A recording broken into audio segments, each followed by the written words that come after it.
Hi, I'm Cindy Cloud with Riley Blake Designs, and welcome back to our RBD Building Blocks series. We're glad you're here. And today's quilt block we're working on is called Broken Wheel. Here's the quilt block, and it's in reference to a wagon wheel, so you know how old this quilt block is. It's easier than you think to make. Let's get started. This is what it looks like in our sampler quilt. I love how it looks. And the first thing you need to do is download the pattern on our Riley Blake Designs website. It gives you all the cutting instructions. So I previously cut out all my pieces. Let's get started on making this block. So the first thing you're going to do is you're going to make these strip pieces. And it gives you two options. You can cut out your quilt, your pieces in 20-inch strips, or it gives you the option that you can cut each of your segments 4.5 inches, and then you're just gonna sew each segment at a time. But I always like to save time, so if you've got a big enough piece, check which side is your right side. You're gonna put right sides together, and you're gonna strip piece. So I always give it a good press. You're gonna make your temporary adhesive.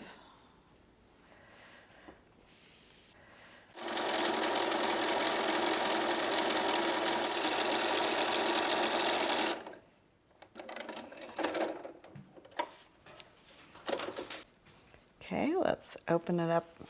Give it a good press.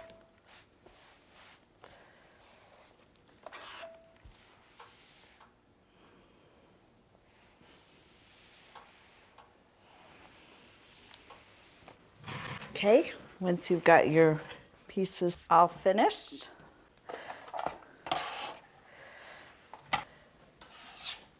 and grab your square up ruler, 4.5 inches. That's the most helpful. It's top to bottom should already be 4.5 inches. Make sure you've got a good line on this side that's nice and straight, and then line up the center line with the center seam. Once that's lined up, just cut your 4 sections.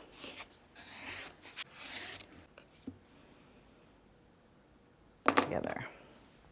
So there's your extra, and these units are finished. Now we're going to work on our square and square unit, which will go in all 4 corners. The first thing we need to do is grab our B squares and our E squares.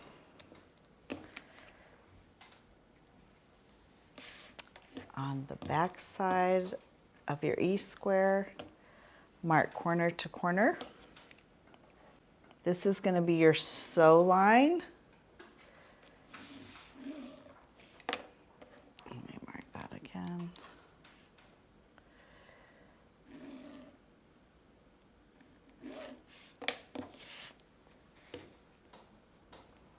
I'm going to put them on these corners. I've already marked the rest of my squares. Now when I'm making these units, I just sew ever so slightly just to the outside of that marked line. You definitely don't want to sew to the inside of that line.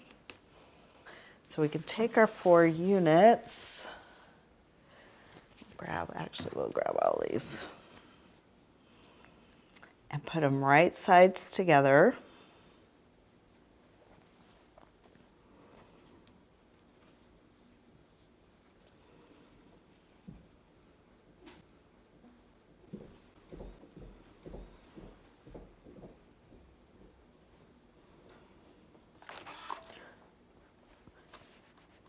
You can always throw a pin in these, and sometimes that's very helpful if you're a new quilter. But I just like a temporary adhesive. Saves a step in pinning. And now I'm just gonna stitch down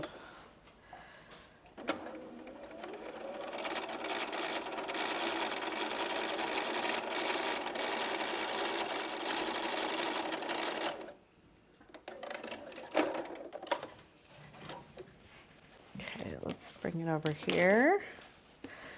Clip our threads in between.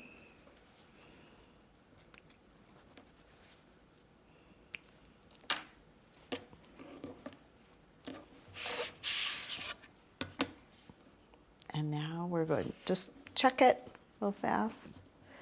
So you just want this to finish that square. That looks perfectly sewn. And now we're just going to trim it down to 1/4 of an inch.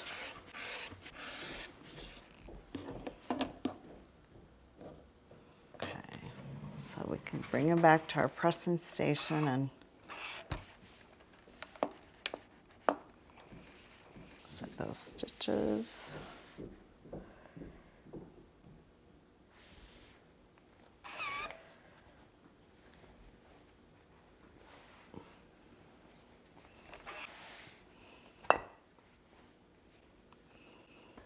Okay, now I go opposite corner.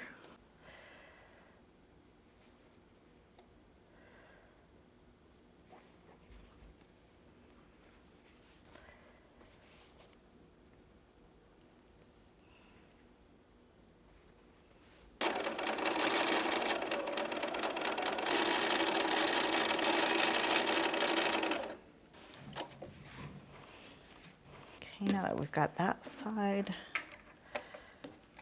sewn, let's clip our threads from chain piecing.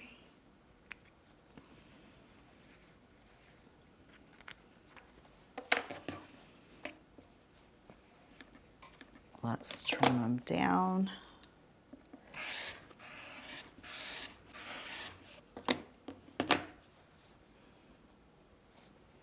Okay, looking good. Let's take them to the pressing station. Usually you just give them a quick press. Set those seams.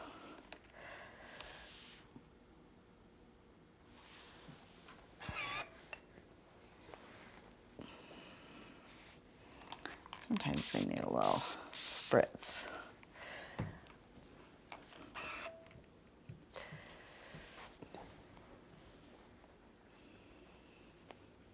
Okay, let's add these squares. And you're going to notice it's going to overlap your other 2 squares.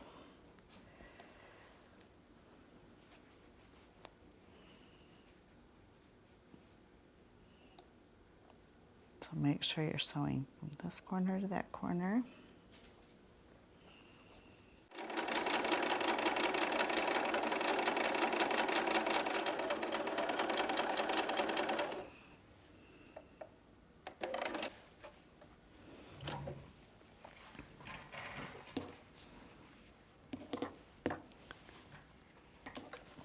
These away. Let's clip our threads. Now let's take a look. We're building our square in a square. This is exactly what we want to see. So when we flip that back, we want about a 1/4 inch from the side. Otherwise, if you don't have that 1/4 inch, you are going to lose your point. I'm just taking a look, and I've got a good 1/4 inch on this side, and this one seems slightly less than a 1/4 inch, and I noticed I took my stitches too far on the inside, so I'm going to re-sew that right here so I start right on that point, because you see when I pull it back. So I'm going to re-stitch that one. Now I'm going to check this one. Yeah, that's a good 1/4 inch from the point. 1/4 inch is good there. Again, 1/4 inch from the side. 1/4 inch is good. And check that. 1/4 inch from the side is good. So there's just one. I think I just need to make a slight adjustment. So let me just do that on my machine.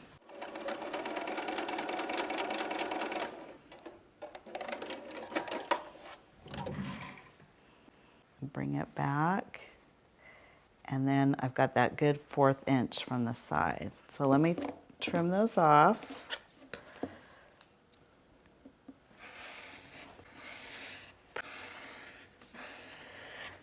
To make sure your blocks are heading in the right direction. So let's give them a good press.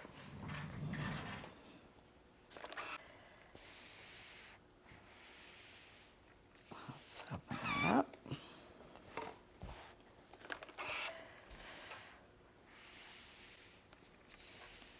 Okay, let's add that last corner square on. We're going to stitch corner to corner.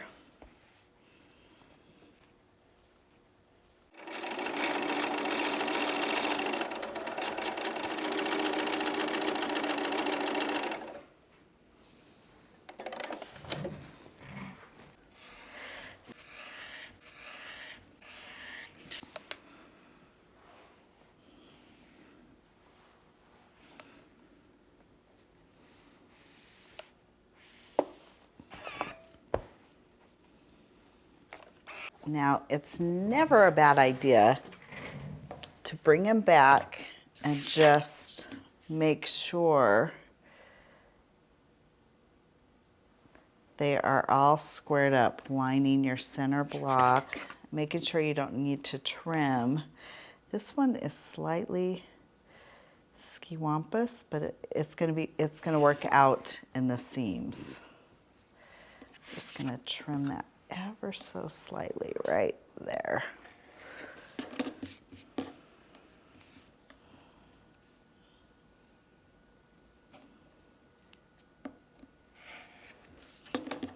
Just a little recheck.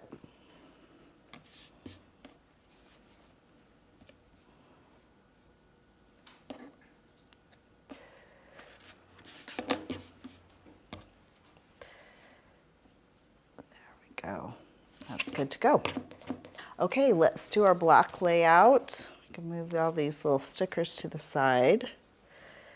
This A, of course, is the center. You're going to have these strip piece sections all around that center block. And you're going to see how the wheel comes together.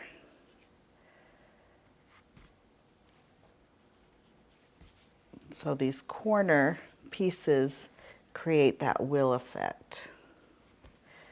And now we just have a simple 9 patch to assemble.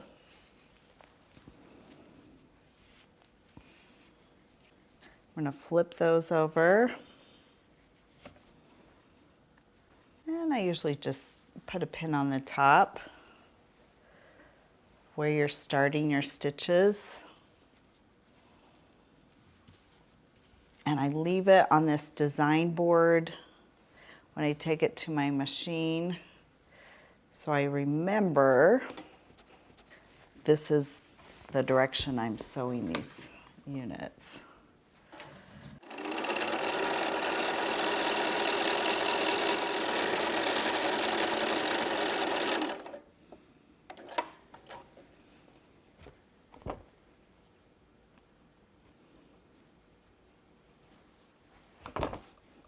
Okay, let's open them up. I don't clip my threads in between, because if you follow me any length of time, you know 4 patches, you don't need to clip your threads. Now, I didn't tell you this tip before, but make sure you're lining up the point of your square and square right here with the center of this seam right here. It naturally does it on its own, but just pay attention to it. Sometimes if you're worried about that shifting, all your blocks are squared up, so they should be the same size side to side. But if you want to line that perfectly up straight, do you see that point right there? You can line it up right like that and throw a pin in it if that's helpful to you. If not, just pin your one side.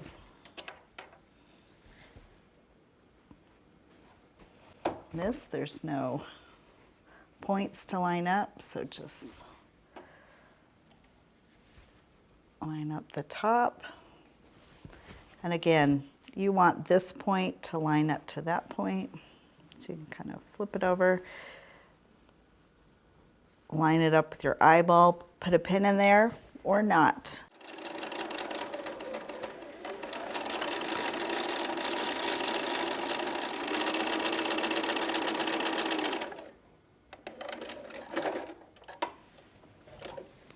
Okay, bring it over here, open it up.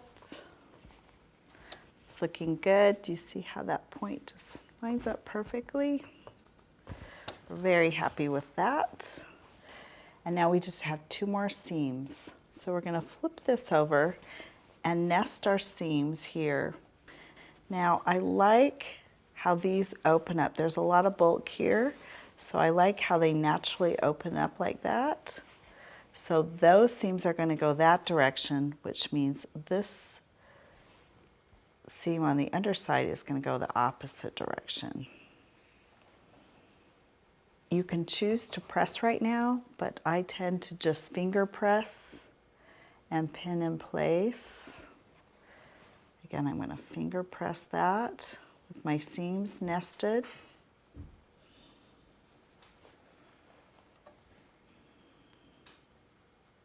Now this is the time I'm going to line up that point with that center seam on that other piece.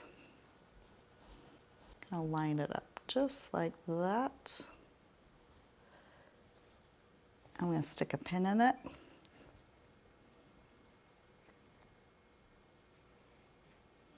You can pin the outside or not. Again, I'm going to line up that center point.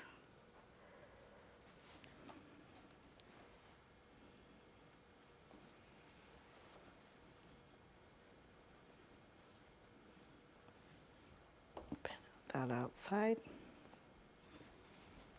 And a repeat on the other side.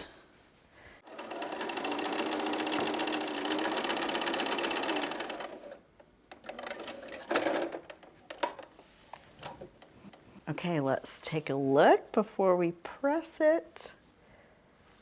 I love it when seams come together. See how those points line up perfectly and they're not cut off, and they look great. So let's take it to our pressing station and give this block a good press. I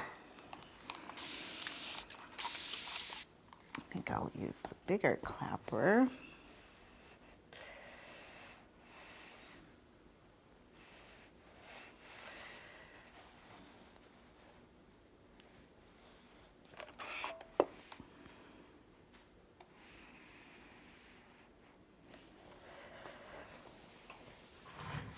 Okay, it's looking pretty good. Let's just square it up the outside of the block. Make sure it's the right shape we need. It's unfinished, 12.5 inches. Once it'll be in the quilt, it'll be finished 12. It's pulling slightly inside, but that's okay. When we start assembling our blocks, we can just give it a little tug and stretch it out. Again, these square rulers are great to make sure everything lines up. You can see where it's pulling in slightly. I can see that this seam right here is just pulling in slightly. But overall, it's looking really good. And the broken wheel block is finished. So join us next time as we're going to work on Jacob's ladder.